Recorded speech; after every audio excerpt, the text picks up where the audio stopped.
সালামু আলাইকুম। ঈদ মুবারক। দেশে বিদেশে যে যেখান থেকে আমার এই ভিডিও দেখছেন প্রত্যেককে জানাই পবিত্র ঈদ উল আজহার শুভেচ্ছা। আর এই কুরবানি প্রত্যেকের জন্য ভয়ানক শান্তি এবং কল্যাণ, এবং বিশ্বজুড়ে যে অশান্তির অগ্রদূত ডোনাল্ড ট্রাম্প, তাকেও যেন আল্লাহ পাক কোনো না কোনোভাবে আসলে এই কুরবানির খাতায় একটা নামটা নিয়ে নেয়। কারণ যেইভাবে পরিস্থিতি বিগড়াচ্ছে পুরো মধ্যপ্রাচ্য জুড়ে, ঠিক ঈদের এই সময়টাতে আবারও আর একটা অস্থিতিশীল পরিবেশ তৈরি করতে যাচ্ছে মার্কিন যুক্তরাষ্ট্র। ইতিমধ্যে আপনারা জানেন যে লম্বা সময় ধরে একটা শান্তি চুক্তি আলোচনা চলছিল, যুদ্ধের একটা বিরতিও এখন চলছিল। ঠিক ঈদের 2 দিন আগে ইরানের উপর আজকে যে হামলা আবারও মার্কিন যুক্তরাষ্ট্র চালালো, আর এর রেজাল্ট হিসাবে ইরান যেটা ঘটাবে সেটার পর মুসলিম কমিউনিটি, আরব দেশগুলো ইরানের উপর ক্ষিপ্ত হবে। কেন হবে? হামলা চালাইছে আমেরিকা, এখন ইরানের উপর আরবরা কেন ক্ষিপ্ত হবে? কারণ হচ্ছে যে ইরান এই হামলার জবাব দিবে দুবাইয়ে, ইরান এই হামলার জবাব দিবে কাতারে, ইরানি হামলার জবাব দিবে কুয়েতে, ইরানি হামলার জবাব দিবে হয়তোবা সৌদি সহ আরো বেশ কিছু রাষ্ট্রে। স্বাভাবিকভাবে ঈদের এই গুরুত্বপূর্ণ সময়ে ইরানের এমন হামলায় আরব রাষ্ট্রগুলো বা মুসলিম কমিউনিটি ইরানের প্রতি কিছুটা ক্ষুব্ধ হবে। কিন্তু মাস্টার প্ল্যানটা দেখেন।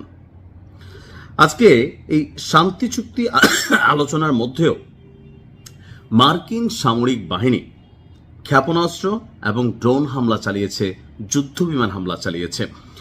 মার্কিন সামরিক বাহিনীর দাবি যে ইরানের যে ক্ষেপণাস্ত্র ঘাঁটিগুলো আছে সেগুলোতে এবং মাইন পেতে রাখার চেষ্টা করা যে নৌযানগুলো, অর্থাৎ আমি একটা নিউজ দিয়েছিলাম যে সমুদ্রের মধ্যে এক ধরনের ডলফিন ব্যবহার করছে ইরান। কিছু ড্রোন আছে, সামুদ্রিক ড্রোন, যেগুলো আপনার বড় যুদ্ধ জাহাজ অথবা ফ্রিগেট অথবা বিমানবাহী রণতরী এই ধরনের জাহাজগুলোকে বাধা দেওয়ার জন্য সমুদ্রের গভীরে বা মাঝ বরাবর বা অনেক সময় ফ্লোটিং লেভেলেও অর্থাৎ পানি লেভেলেও এক ধরনের মাইন পাতা হয়। তো মার্কিন যুক্তরাষ্ট্রের দাবি যে ইরানের ক্ষেপণাস্ত্র ঘাঁটিগুলো, যেগুলো আপনার কি বলা হয় যে ধরেন এই সামরিক যে যুদ্ধ জাহাজগুলো আছে আমেরিকার বিভিন্ন জায়গায়, সেগুলোকে হামলার মানে টার্গেট করে।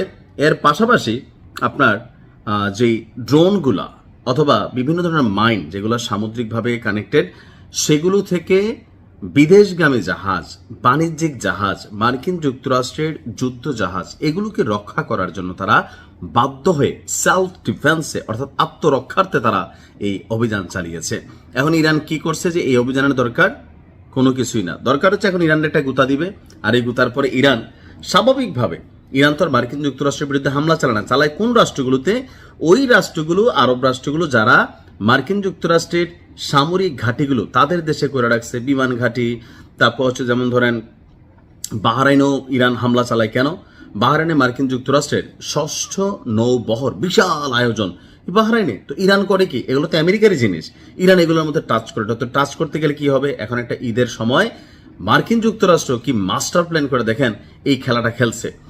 ইরান বলছে যে আপনার আলোচনায় কিছুটা অগ্রগতি হলেও এই ধরনের অ্যাক্টিভিটিজের জন্য চুক্তি হওয়ার কোনো সম্ভাবনা নেই। মার্কিন সামরিক বাহিনী দক্ষিণ ইরানে নতুন করে আজকে হামলা চালালো। যুক্তরাষ্ট্রের সামরিক বাহিনীর সেন্ট্রাল কমান্ড তারা বলছে যে আপনার আত্মরক্ষার্থে এসব হামলা চালানো হয়েছে এবং এর উদ্দেশ্য ছিল ইরানি বাহিনীর হুমকি থেকে মার্কিন সেনাদের সুরক্ষা দেওয়া। সেন্ট্রাল কমান্ডের মুখপাত্র ক্যাপ্টেন যিনি আছেন টিম হকিন্স, তিনি বলছেন যে যুদ্ধবিরতির মধ্যেও মার্কিন বাহিনী সংযম বজায় রেখে নিজেদের নিরাপত্তা নিশ্চিত করছে। অর্থাৎ আমরা মারলে আরো বেশি মারতে পারতাম, কম মারছি, সংযম, ধৈর্য, সাবার।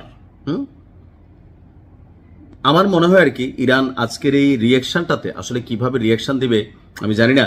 তবে আরব দেশগুলোতে এই মুহূর্তে কোনো ধরনের অভিযান চালালে স্বাভাবিক লেভেলে মানুষের কাছে ইরানের প্রতি একটা নেগেটিভিটি তৈরি হবে।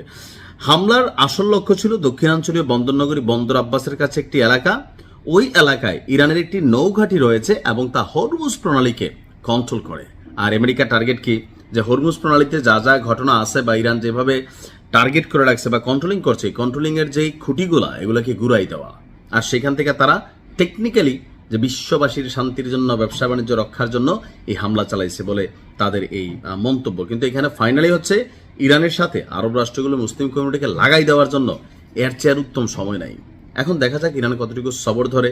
আমার মনে হয় ইরানের উচিত 2টা দিন ধৈর্য ধরা, ঈদরা শেষ, এরপর দিন থেকে ইরান ধরেন তাদের মতন করে খেলা উচিত আরেকবার নতুন করে। আল্লাহ ইরানকে ফতেহ দান করুক। ভালো থাকুন। আসসালামু আলাইকুম।